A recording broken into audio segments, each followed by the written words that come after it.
کیا آپ بھی حق پر ہوتے ہوئے دکھ اور پریشانی میں مبتلا ہیں تو آپ ضرور اس حدیث کو سن کر جائیں۔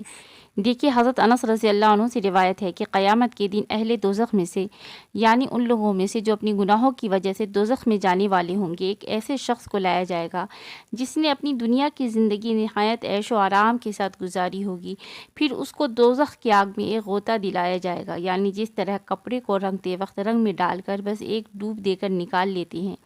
اسی طرح اس شخص کو دوزخ کی آگ میں ڈال کر فوراً نکال لیا جائے گا۔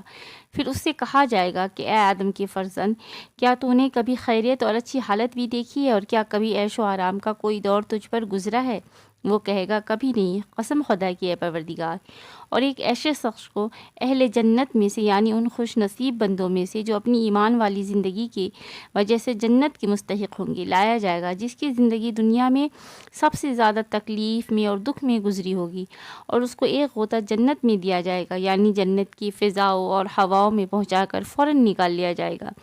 اور اس سے کہا جائے گا اے آدم کے فرزند، کیا کبھی تو نے کوئی دکھ دیکھا، اور کیا تجھ پر کوئی دور شدت کا اور تکلیف کا گزرا ہے؟ وہ کہے گا نہیں، خدا کی قسم ہے میرے پروردگار،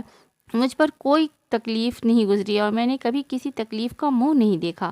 دیکھیے، مطلب یہ ہے کہ دوزخ کا عذاب اتنا سخت ہے کہ اس کا ایک لمحہ عمر بھر کی عیش و راحت کو بھلا دے گا، اور جنت میں وہ راحت اور عیش ہے کہ اس میں قدم رکھتے ہی آدمی عمر بھر کے سارے دکھ اور ساری پریشانیاں بھول جائے گا۔